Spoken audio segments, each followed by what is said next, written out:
E aí pessoal, aqui é o canal Terça Livre, eu sou o professor Rodrigo Neimayer com o programa O Gênio do Cristianismo.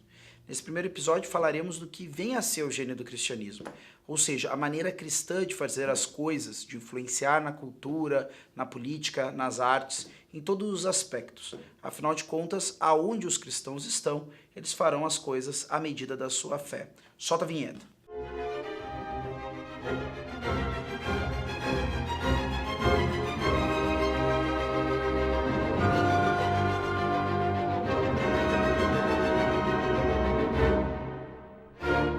Esse tema, o gênio do cristianismo, nos dá margem para falar de tantas coisas e o tempo é curto, então vamos tentar ir direto ao foco, né, desse tema. Quando a gente fala em gênio do cristianismo, talvez algumas pessoas fiquem um pouco confusas com o termo e expressão. Nós estamos falando, né, da pessoalidade do gênio, né, o gênio do cristianismo. Quem seria essa figura? Não tem nada a ver com isso, né? Nós estamos falando de uma pessoa, né, ou de algo do tipo. Estamos falando de uma maneira de fazer as coisas. O gênio, nesse caso, que está sendo referido aqui, é a maneira de fazer as coisas, né? A maneira de engendrar as coisas, a maneira de fazer. O que é aquela forma de funcionar? O gênio é mais ou menos isso. Como é que é a maneira de funcionar da cabeça de um cristão ao longo da história para produzir e realizar as várias coisas que demanda a civilização, né? Porque os cristãos estão no meio do mundo precisando fazer as coisas que todos fazem, certo? E tem que construir casas, construir prédios públicos, precisam então desenvolver instituições que dê conta da justiça, que dê conta da educação, da segurança, da punição dos sujeitos que acabam, né, cometendo crimes e assim por diante. E a própria ideia de crime, inclusive, né? Então todas essas coisas, a dedicação às diversas disciplinas intelectuais, tudo isso que existe nas outras civilizações e nas outras sociedades, também está presente na vida dos cristãos e naquelas sociedades que são predominantemente cristãs, não é? Então, dessa maneira, primeira coisa, qual é a fonte dessa maneira cristã de fazer as coisas, desse gênio do cristianismo? Primeiramente, temos que voltar à nossa origem, entender quem nós somos ou, né, como nós somos. E quando, já partindo desse pressuposto, acredito aqui que não precisamos ficar tratando e pensando, né? Ah, Deus existe, Deus não existe, a revelação, não sei o que mais. Isso é dado por superado, estamos falando do gênio do cristianismo, então estamos falando de pessoas que têm a fé num Deus verdadeiramente pessoal e que esse Deus é a Trindade Santíssima e a segunda pessoa da Santíssima Trindade veio até nós, se encarnou e é Jesus Cristo. Então, dado esse pressuposto, dado essas informações fundamentais, como Deus nos cria? É evidente que nós percebemos que Deus nos criou com uma ordem, né? Existe uma ordem dentro do ser humano, uma maneira do ser humano funcionar para adquirir, então, felicidade, tanto física, moral, espiritual e assim por diante. Ele precisa fazer certas coisas e evitar outras coisas, certo?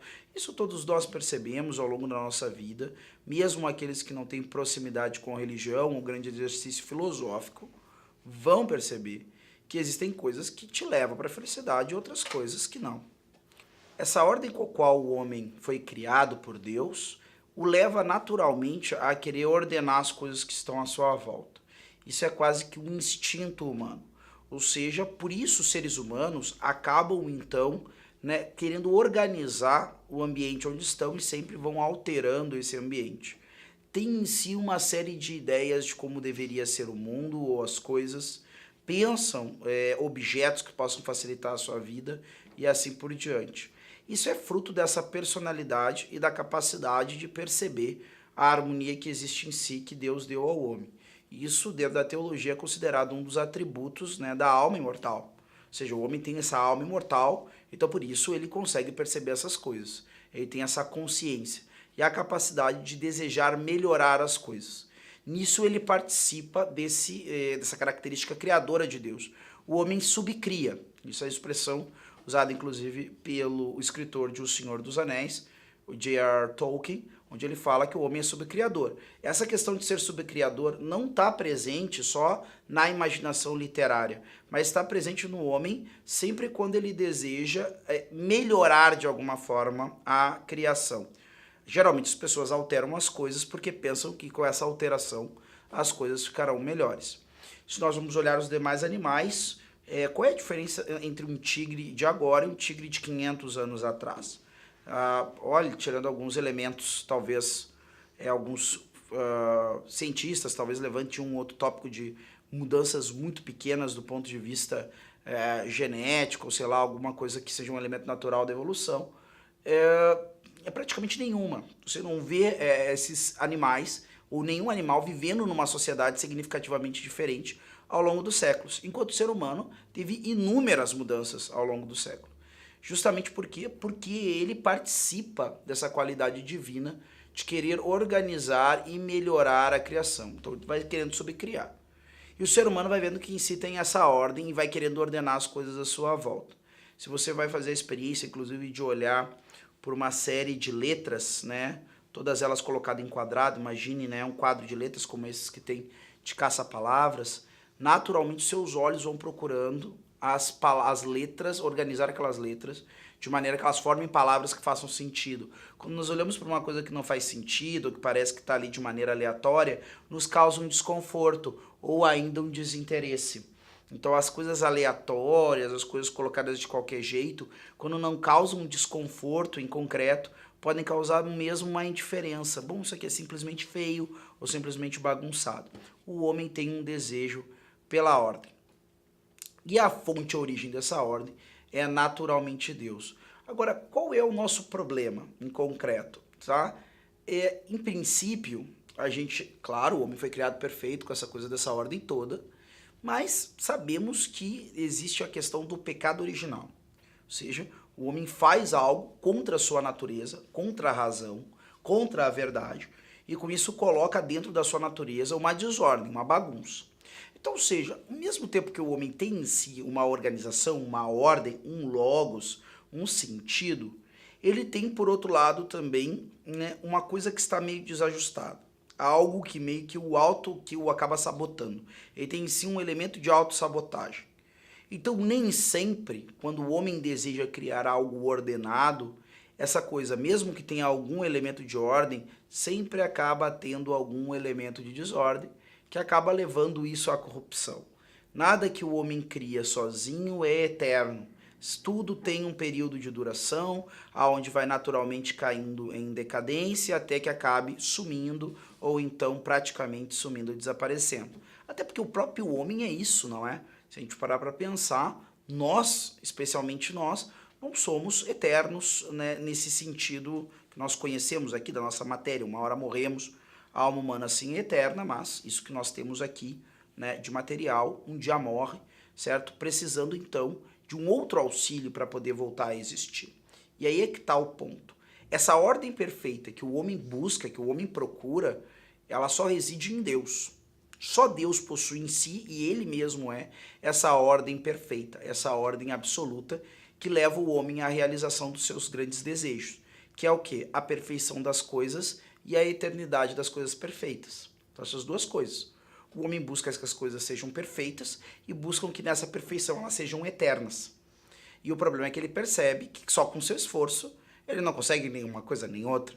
Ele consegue, talvez, com muito esforço, muito suor, muito sangue, suor e lágrimas, ele vai conseguir, no máximo, se aproximar desse ideal, né, de perfeição e eternidade. Ou seja, é necessário que haja, então, a vinda de um agente externo. Então, nós temos essa grande ideia, que é a ideia da encarnação, né? Esse dogma, essa maneira de enxergar essa verdade de fé, que é a encarnação da segunda pessoa da Santíssima Trindade, que é o Filho eterno do Eterno Pai, né? O Logos divino, ao qual assim vai chamar quem? São João. São João, no seu prólogo, o prólogo do seu Evangelho, vai chamar então, né, a Cristo de o Logos, o Verbo, aquele que ordena todas as coisas. O que é o verbo, ainda a palavra? Algumas traduções da Sagrada Escritura preferem traduzir como a palavra é o som com ordem, certo? Então eu poderia estar falando aqui, balbuciando os sons, né, blá, blá, blá, blá, blá, qualquer coisa assim, né? O que significa isso? Coisa alguma. Agora, eu estou falando várias palavras aqui, que são sons, de fato, mas sons que comunicam a vocês um sentido. Por isso que o escritor sagrado, ao colocar ali, apresentar a origem, né, de nosso Senhor Jesus Cristo, vai falar dele com uma palavra, porque é ele que ordena todas as coisas, é ele que dá sentido para tudo que existe e é ele que dá sentido para a vida humana. Então, para realizar as suas obras com eternidade, com perenidade, com perfeição, o homem precisa estar enxertado na pessoa de Deus, né? na essência divina. E para isso acontecer, o homem pelas suas próprias forças não conseguiria, então vem e encarna-se o verbo. Né? Dessa maneira, então, que Cristo vem ao mundo e acaba, né, então, assumindo a nossa natureza. Então, a natureza humana foi assumida em Cristo. Ou seja, aquela perfeição que o homem sozinho não poderia alcançar, veio até o homem, assumiu a sua natureza. E agora os homens podem, então, ascender à perfeição das suas obras, eternizar as suas obras. Com isso, é claro, ninguém está querendo dizer que, não, então agora, porque eu sou cristão, vou construir um prédio, uma catedral, empreender algo, e agora isso será eterno. É evidente que nós sabemos que ao longo da história, muitos cristãos empreenderam muitas coisas, tanto no campo das artes, como da política, como das ciências, né? E necessariamente essas coisas não têm por si eternidade ou perfeição, né? Ou seja, nós temos aí cristãos que trabalharam arduamente no campo, né, de tantos campos da cultura, mas as suas obras, se é de campo de conhecimento em algum grau, foram complementadas ou superadas de alguma forma, né? Algumas outras obras arquitetônicas estão por aí ruindo ou acabaram e assim por diante. Mas o que tem esse valor de eternidade? Né? O que tem essa eternidade em si? Esse valor das coisas feitas. Agora a minha luta não é mais uma luta que acaba em morte e corrupção. Agora a minha luta é eternizada em Cristo. Perfeitamente. Seguindo por esse caminho, agora as ações dos cristãos, elas já não são ações meramente marcadas por uma qualidade humana, uma ordem humana, certo? Não, agora tá tudo bem, é tudo muito bom, tudo muito excelente, mas, né, também um dia vai se acabar, um dia vai terminar, e o valor disso aqui um dia vai desaparecer. Isso acaba não acontecendo sob a ótica cristã. Agora, a ótica cristã é uma outra ótica sobre a vida do ser humano. Agora, a vida do homem, a partir do cristianismo, acaba tendo um valor eterno. Nós não estamos mais presos a uma visão de que iremos um dia para uma morada dos mortos, aonde na verdade acaba ali as realizações do ser humano e o homem fica então entregue às trevas em algum grau. Né? Não, agora a vida do homem ganha um novo sentido, e esse sentido é um sentido eterno. O eterno entrou no tempo, né? Deus entrou no tempo e deu eternidade ao nosso tempo, né? De alguma forma. Claro que sempre guardadas as devidas proporções, porque sempre existe esse drama. Afinal de contas, nós continuamos morrendo, nós continuamos tendo doenças e sofrimentos. Mas o que se quer dizer com isso é que, uma vez que Cristo assumiu a nossa natureza, né, o homem não fica entregue à morte. Mesmo que ele sofra a morte, a doença, as dores, as decepções, um dia virá a ressurreição, que colocará remédio em tudo isso, certo? Então a visão do homem acabou sendo outra visão. A visão acerca de si, a visão acerca do próximo, a visão acerca do mundo como um todo acabou sendo outra. A partir do momento que o homem enxerga o seu destino não mais marcado pela morte, pela destruição ou pelo desespero, ele começa a produzir as coisas em outro ritmo, com outra visão, sempre tendendo ao fim último das coisas. Agora, a questão e isso, sem dúvida nenhuma, nós vamos perceber a descristianização da sociedade nesse tipo de coisa. Não faz sentido, por exemplo, um cristão dizer que está vivendo para o momento. Não, o importante é aproveitar o agora, porque amanhã estaremos mortos. Já um cristão não vê mais as coisas dessa maneira, porque a morte não tem a última palavra. Não é a morte mais que dita o ritmo das coisas. Ela dita em algum grau, porque sabemos que temos o tempo desta vida para construirmos a nossa eternidade. Mas não é mais a ideia de que eu tenho que fazer tudo a realizar, né? É uma realização que eu tenho que sorver, eu tenho que puxar, eu tenho que tirar da vida todas as felicidades agora, nesse tempo e nesse mundo, porque é só isso que eu tenho. E essa ideia de que esse mundo é a única coisa que eu tenho é justamente o que é superado com a visão cristã de mundo. Agora esse mundo não é mais a única coisa que eu tenho. Ele é um preâmbulo. Ele é um ensaio para a vida verdadeira. E por isso, então, acaba-se, não é, olhando para as coisas, não mais com a ideia de que vamos aproveitar tudo, porque amanhã morreremos, mas vamos fazer o melhor possível agora, mesmo com o nosso sacrifício, porque o nosso sacrifício será eternizado. Vale a pena sangrar, vale a pena suar, vale a pena lutar, vale a pena colocar um tijolo onde o outro completará a obra, porque na verdade cada ato meu acaba sendo eternizado em Deus, porque Deus veio e então assumiu a minha natureza, entrou no meu tempo, deu eternidade para as coisas que a gente faz. E a partir disso, evidentemente, uma mudança assim, de paradigma, de visão, vai criar uma cultura muito diferente da cultura, né, daqueles povos que ainda que tenham conseguido altos níveis de excelência, certo? E esses níveis de excelência, evidentemente, continuam sendo preservados dentro de uma visão cristã, porque tudo que há de bom verdadeiramente nas culturas dos pagãos, né, não é abolido ou jogado fora pelo cristianismo, mas é assumido pelo cristianismo. Mas, evidentemente, é maior do que essa mera excelência sem Deus.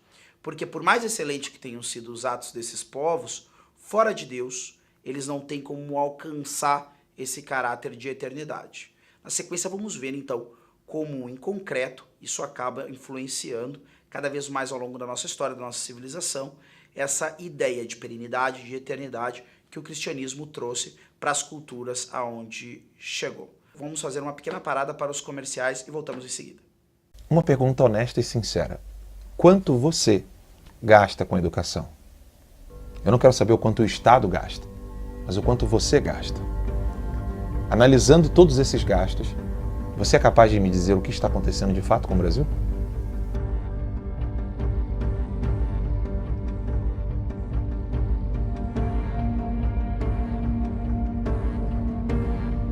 E depois de perceber que você gastou tempo e dinheiro com a educação, que é muito mais importante do que o problema político, o problema financeiro e cultural do Brasil, você encontra as universidades em estado degradante. O local onde você deveria encontrar sabedoria e a busca pela verdade tornou-se uma ditadura.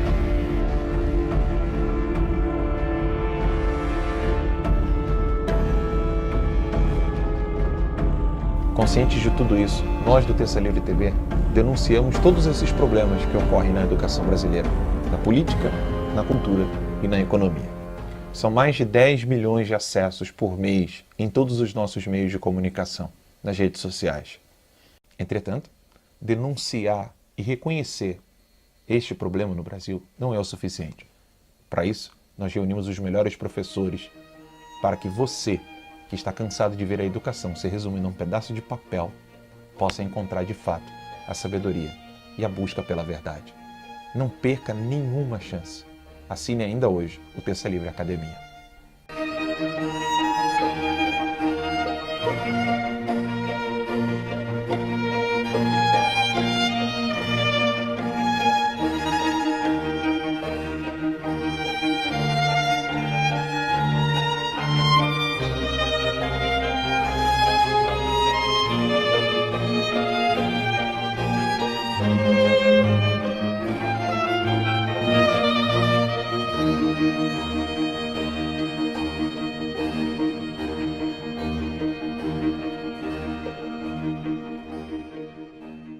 Retomando o raciocínio que nós havíamos construído até aqui, Deus entra no tempo, dá a eternidade para a vida do ser humano. Agora o ser humano, as obras dele não vão cair meramente na morte, porque em Cristo ele um dia será ressuscitado e terá a vida eterna, e assim por diante.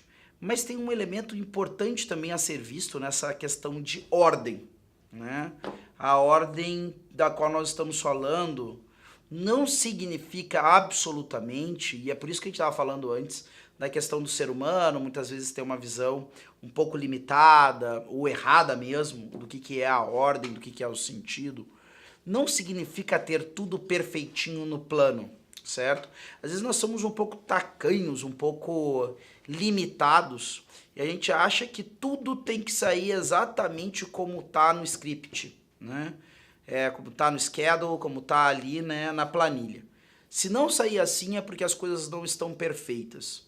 E essa visão de ordem, da qual o cristianismo traz, é uma visão de ordem também conflitante com a visão de ordem da maioria das sociedades e civilizações que vieram até o surgimento do cristianismo.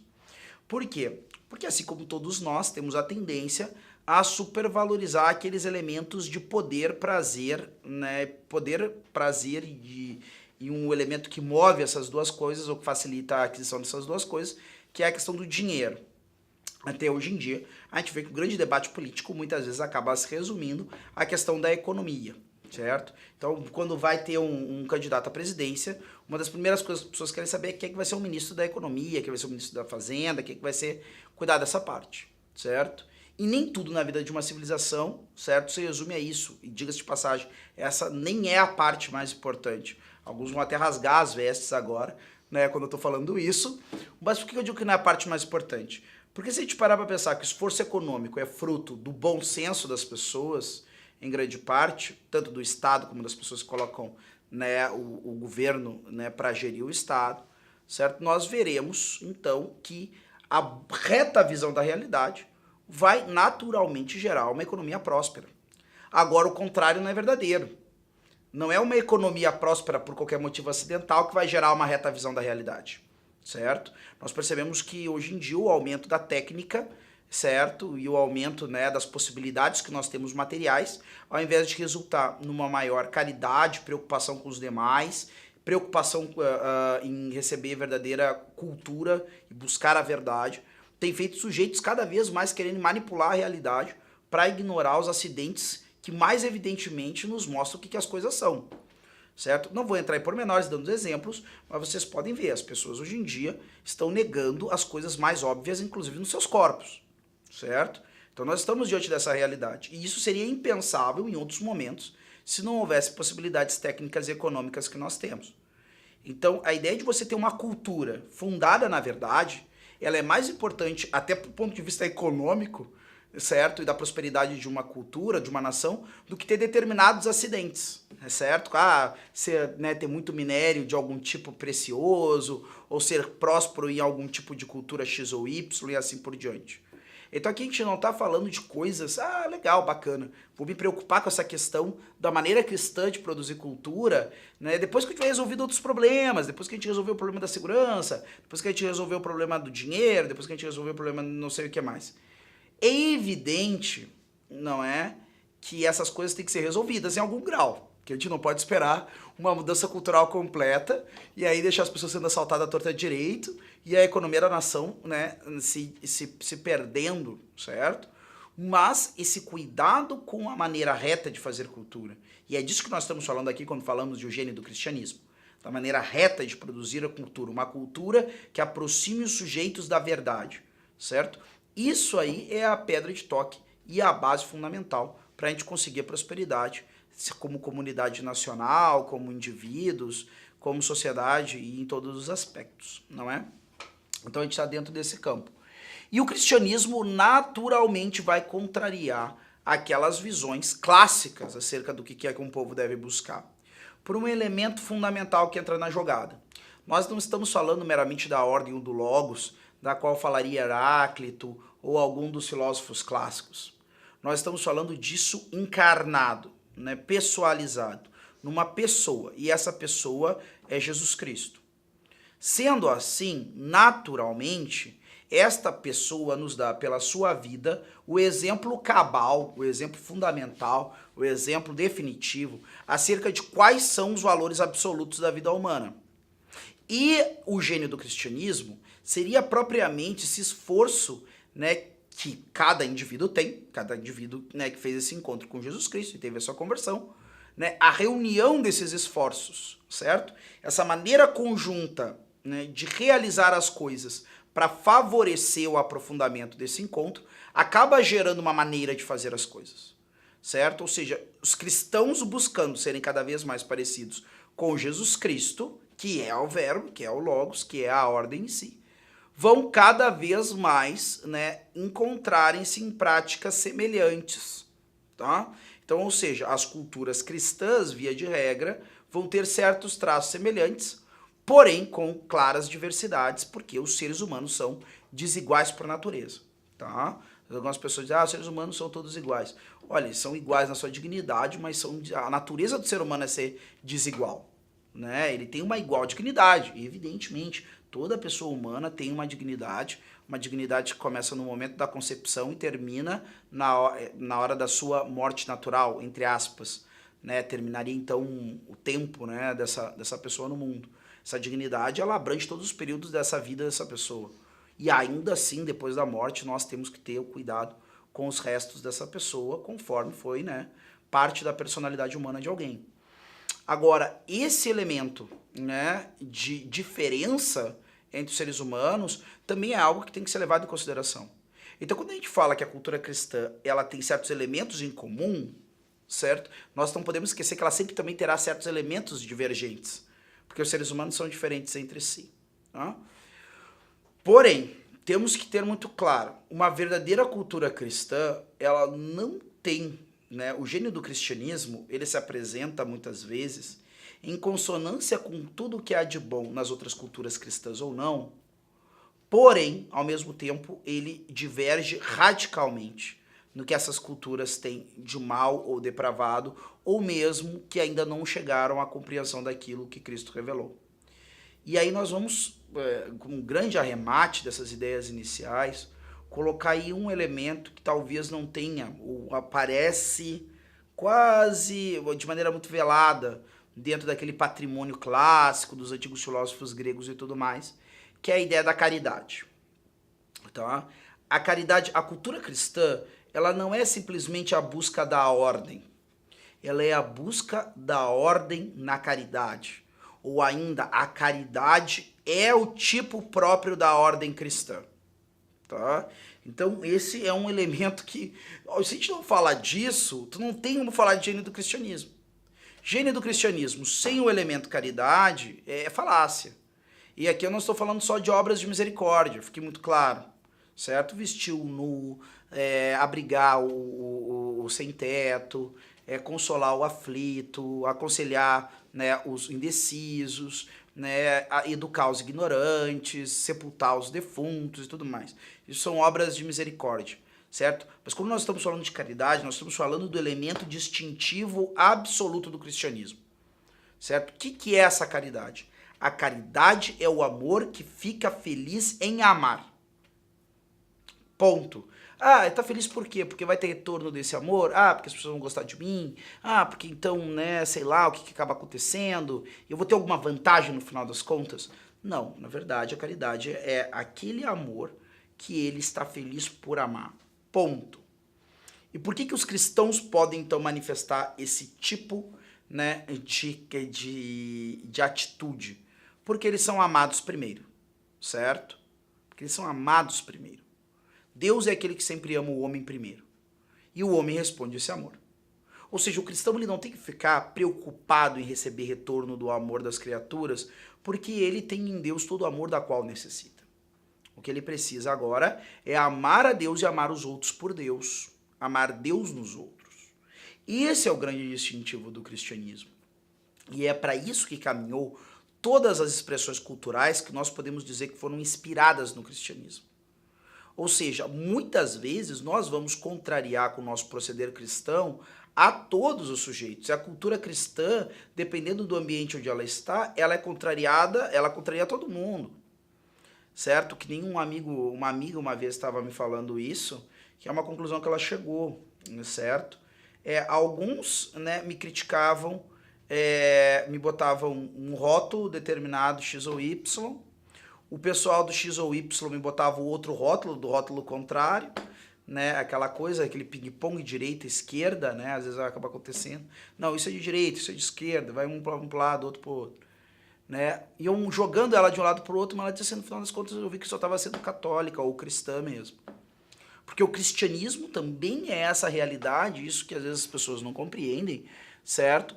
Que ele não aceita ser colocado dentro de moldes e de formas, certo? Aonde querem elencá-lo como de direita ou de esquerda, progressista ou conservador, reacionário, revolucionário.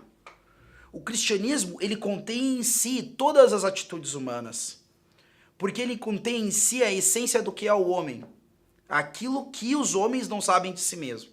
São João Paulo II já dizia na sua primeira encíclica, não é? Quer dizer que Cristo revela o homem ao próprio homem. Então todas as atitudes humanas necessárias para levar à frente essa atitude de caridade, esse amor de Deus e por Deus, certo? Vai estar contida dentro da atitude cristã, certo? A regra maior, né, da igreja é a caridade.